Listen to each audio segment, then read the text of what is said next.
Hello everyone. अगर आपने plus two कर रखी है और अगर आप गवर्नमेंट जॉब की तैयारी कर रहे हैं तो ये वाला वीडियो आपके लिए बहुत ही ज़्यादा इंपॉर्टेंट है।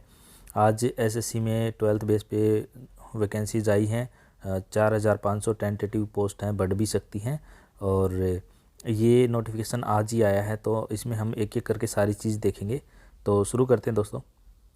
इस पोस्ट का जो नाम है वो है combined higher secondary level examination 2022, यानी ये एग्ज़ाम तो होगा जो 2023 में, लेकिन इसका नाम ये है, इसे CHSL भी बोलते हैं।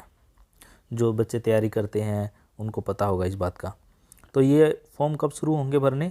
Dates for submission of online application 6 दिसंबर से शुरू होंगे, यानी आज से। और जो लास्ट डेट रहेगी वो 4 जनवरी रहेगी 2023 की।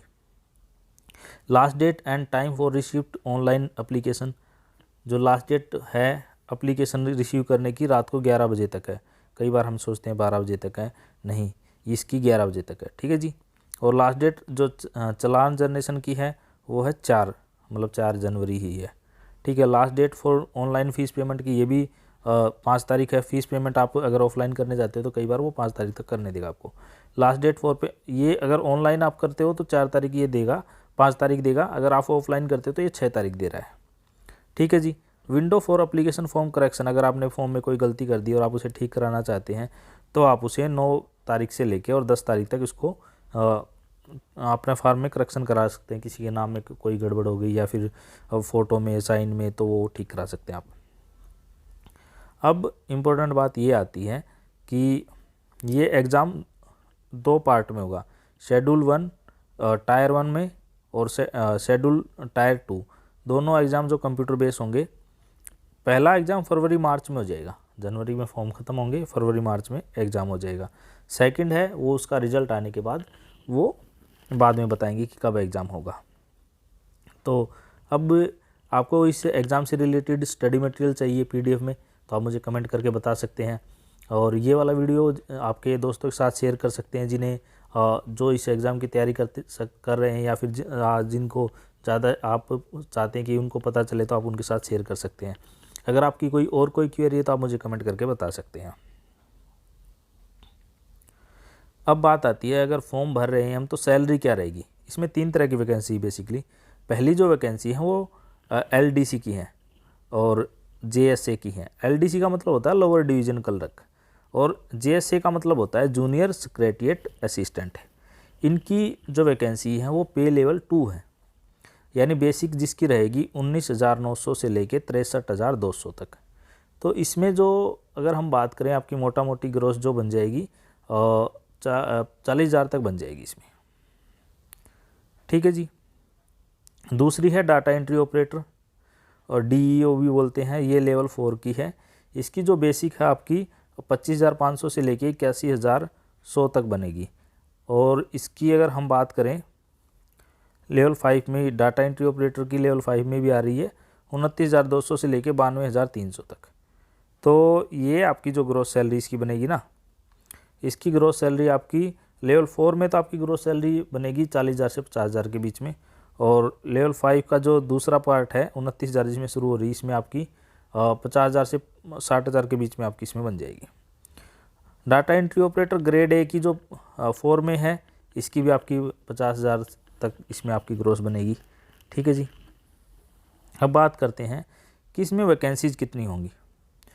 और वैकेंसीज से पहले मैं आपको एक बात बताता हूँ। अगर आपको PDF में ये स्टडी मटेरियल चाहिए, इसके लिए कोई बुक्स, इंग्लिश की बुक चाहिए, मैथ की बुक चाहिए, रीजनिंग की बुक चाहिए, या फिर टेस्ट सीरीज चाहिए, तो आप मुझे कमेंट करके बता सकते हैं, मैं आपको प्रोवाइड करा दूँगा।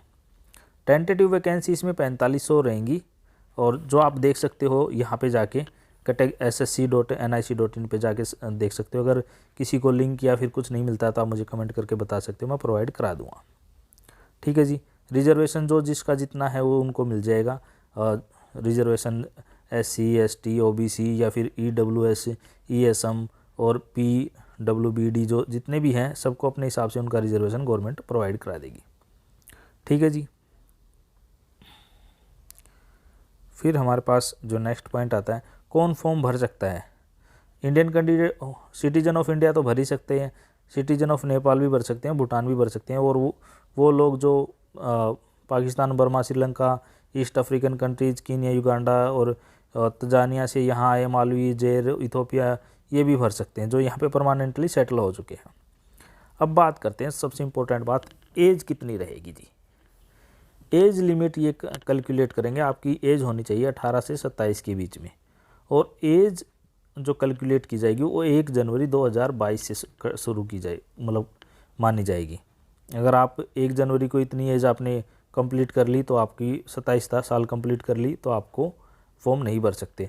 अगर आपकी एज 1 जनवरी 2022 को 18 साल नहीं हुई तो भी नहीं भर सकते। ठीक है जी। अब इसमें जितना आपका रिजर्वेशन है, 5 साल का SC ST को, 3 साल का OBC को, और फिर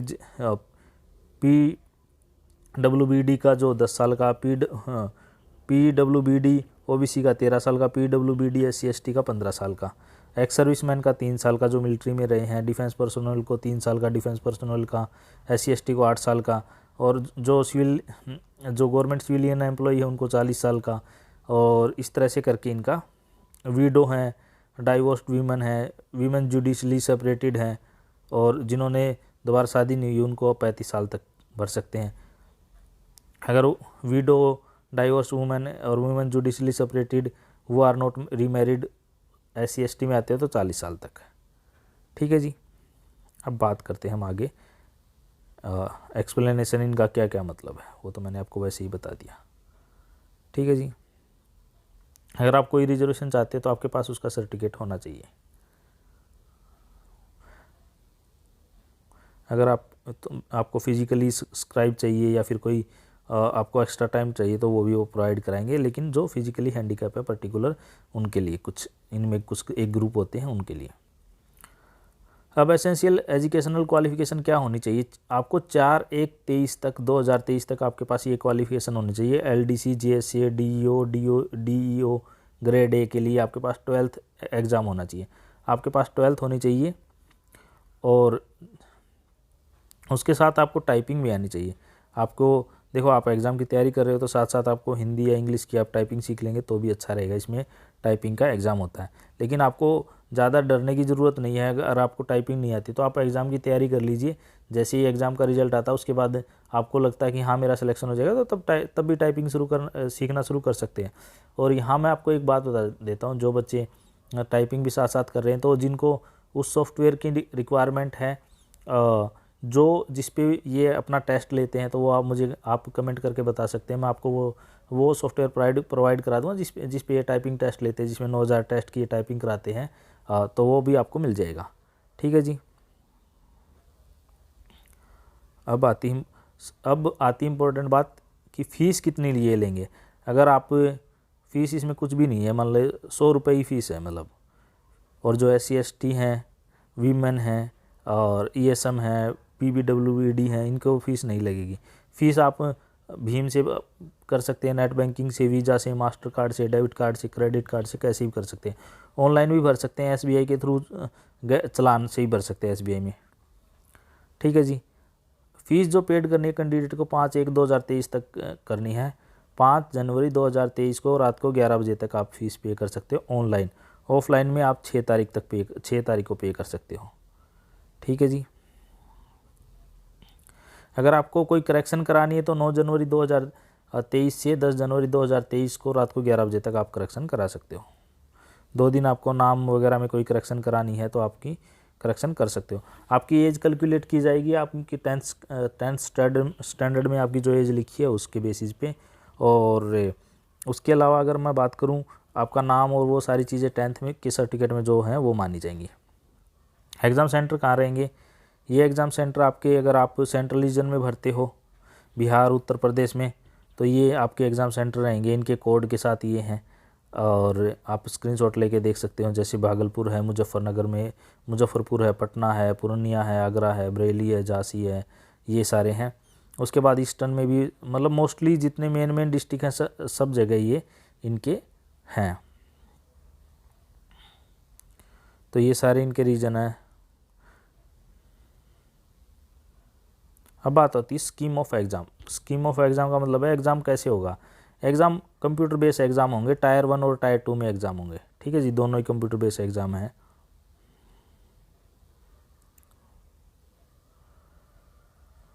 अब आता है टायर 1 के एग्ज़ाम की अगर हम बात करें तो टायर 1 का जो एग्ज़ाम है उसमें 4 पार्ट रहेंगे। 4 पार्ट, पहला बेसिक इंग्लिश का, दूसरा जनरल इंटेलिजेंस का, तीसरा क्वांटिटेटिव एप्टीट्यूड का, चौथा जनरल अवेयरनेस का। ये है 60 मिनट का एग्ज़ाम, 60 मिनट, और जिनके पास स्क्राइब की जिनको ज़रूरत है उनको 20 मिनट एक्स्ट्रा मिलती है। तो आपको 60 मिनट में आपका 100 नंबर, मतलब number of question, maximum marks 25, मतलब डबल कर लीजिए, 100 तो इसमें क्वेश्चन आएंगे, 200 नंबर का ये पेपर रहेगा। ठीक है जी। अब यहाँ पे एक बात मैं आपको बता देता हूँ, अगर आपको इनमें से किसी की बुक चाहिए PDF में, इंग्लिश की, अगर किसी भी कोचिंग सेंटर की या फिर किसी राइटर की, तो आप मुझे बता सकते हैं। मैथ की अगर कोई चाहिए तो, और क्वांटिटेटिव एप्टीट्यूड की कोई बुक चाहिए, जनरल इंटेलिजेंस के लिए तो वो भी, और जनरल अवेयरनेस के लिए कोई बुक चाहिए तो वो भी मैं सारे आपको प्रोवाइड करा दूंगा। जिसको चाहिए आप मुझे कमेंट में बता सकते हो, कौन सी बुक और किसके कोचिंग का मटेरियल आपको चाहिए, आप मुझे बता सकते हैं। ठीक है जी, मैं आपको प्रोवाइड करा दूंगा। अब बहुत ही बढ़िया बात इन्होंने बताया, there will be negative marking 0.50, यानी एक क्वेश्चन 2 नंबर का होगा और इसमें 1/4 आपकी नेगेटिव मार्किंग लेके चलो आप। ठीक है जी। अब आता है टायर 2। अब टायर 2 में 2 बातें होंगी। सेशन 1 एक होगा, सेशन 1 एक होगा, सेशन 2। सेशन जो 1 है वो 2 घंटे 15 मिनट का रहेगा। इसमें सेशन 1 में एक मैथ का पेपर होगा, दूसरा रीजनिंग और जनरल इंटेलिजेंस का पेपर होगा। मैथ का पेपर में क्वेश्चन आएंगे 30 और जनरल इंटेलिजेंस के क्वेश्चन आएंगे 30, तो 60 क्वेश्चन होंगे। और आपका जो एक क्वेश्चन 3 नंबर का होगा, 180 नंबर का आपका ये रहेगा। सेक्शन 2 में जो आपका रहेगा इंग्लिश कंप्रीहेंशन, और इंग्लिश लैंग्वेज होगी, कंप्रीहेंशन रहेगा, और जनरल अवेयरनेस रहेगी। इसमें इंग्लिश 40 नंबर की रहेगी, जनरल अवेयरनेस 20 नंबर की रहेगी, ये भी 180 नंबर का होगा। ठीक है जी। इसके लिए आपको 1 घंटा इस सेक्शन के लिए मिलेगा, दोनों के लिए आपको 1 घंटा मिलेगा। ठीक है जी, 1-1 घंटा, मतलब मैथ और रीजनिंग के लिए 1 घंटा, इंग्लिश और जनरल अवेयरनेस के लिए 1 घंटा। ठीक है जी, 360 नंबर का ये रहेगा। दूसरा, आपकी कंप्यूटर नॉलेज का मॉड्यूल चेक किया जाएगा, आपको कंप्यूटर कितना आता है, एक्सेल, वर्ड, पावर पॉइंट, इन बेसिक कंप्यूटर के बारे में क्या क्या पता है, hardware, software, basic knowledge. 15 question पूछेंगे वो, और 15 मिनट का है, और 45 नंबर इसके ये रहेंगे। ठीक है जी। तो ये हो गया 360 + 45, 405।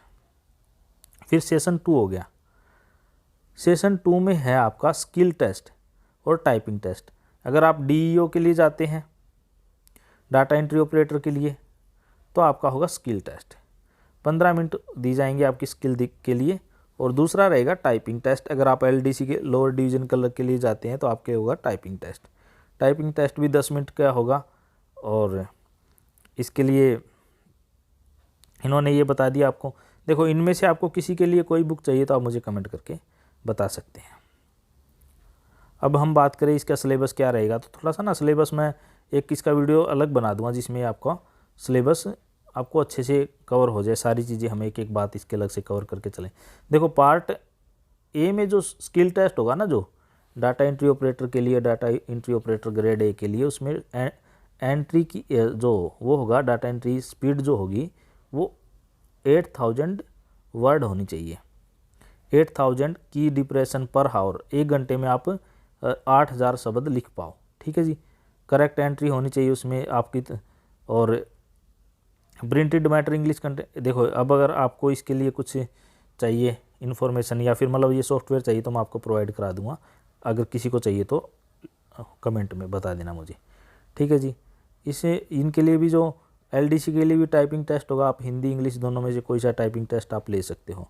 अब इसमें कैंडिडेट की हिंदी में स्पीड होनी, मतलब इंग्लिश में जो टाइपिंग पर वर्ड स्पीड होनी चाहिए 35, मतलब 35 की स्पीड इंग्लिश में, और हिंदी में जो स्पीड है वो 30 की होनी चाहिए। और इसमें जो वर्ड जो डिस्पर्सन चेक किया जाएगा वो 10,500 की आपने की होनी चाहिए, और उसमें से 9000 पर आवर की वो आपकी वो होनी चाहिए। ठीक है जी। 10 मिनट पे ही आपका ये सारी चीज़ें चेक की जाएंगी। ये जो सिलेबस है हम इसको दूसरे वीडियो में डिस्क्राइब करेंगे, एक एक चीज़ें हम डिटेल में इसको डिस्कस करेंगे। अगर आप मेरे चैनल को लाइक कर सकते हैं, सब्सक्राइब कर सकते हैं। अगर आपकी कोई क्वेरी हो तो आप मुझे पूछ सकते हैं। एक पॉइंट और इसमें बचता है, मैं आपका वो और कवर करा देता हूँ। ये चीज़ें होने के बाद आप अपनी पोस्ट प्रेफरेंस डाल सकते हैं। मोस्टली बच्चे डाटा एंट्री ऑपरेटर ये डालते हैं क्योंकि ये जॉब इसमें ज़्यादा अच्छी है। फिर इसके बाद आपको डॉक्यूमेंट वेरिफिकेशन के लिए बुलाया जाएगा। डॉक्यूमेंट वेरिफिकेशन के लिए आपके पास 10th 12th हो और आपका जो भी कास्ट का सर्टिफिकेट है और जो भी आप जिसके लिए आप क्लेम कर रहे हो वो आपके पास होना चाहिए। अगर कहीं जॉब करते हैं तो आपके पास NOC होनी चाहिए। ये आपका फाइनल सिलेक्शन था। अब मोड ऑफ सिलेक्शन, ये पॉइंट इंपॉर्टेंट था कि टायर 1 और टायर 2 और इनका मोड ऑफ सिलेक्शन क्या रहेगा कि आपके 30% नंबर तो होने ही चाहिए और जो EWS के OBC के 25% और ऑल अदर कैटेगरी के कम से कम इतने नंबर तो होने ही चाहिए। चाहे क्वालिफाइंग मार्क्स के लिए टायर 1 में भी और टायर 2 में भी, जो टायर 1 सेक्शन 1 और सेक्शन टायर 2 के इनमें सब में आपके इतने मार्क्स तो मिनिमम होने चाहिए। फिर स्कोर नॉर्मलाइज करके आपको बुलाया जाएगा। स्कोर नॉर्मलाइज किसी को नहीं पता तो आप पीछे एक मैंने वीडियो बनाया था इस पर पूरा, आप उसे जाके देख सकते हैं। ठीक है जी।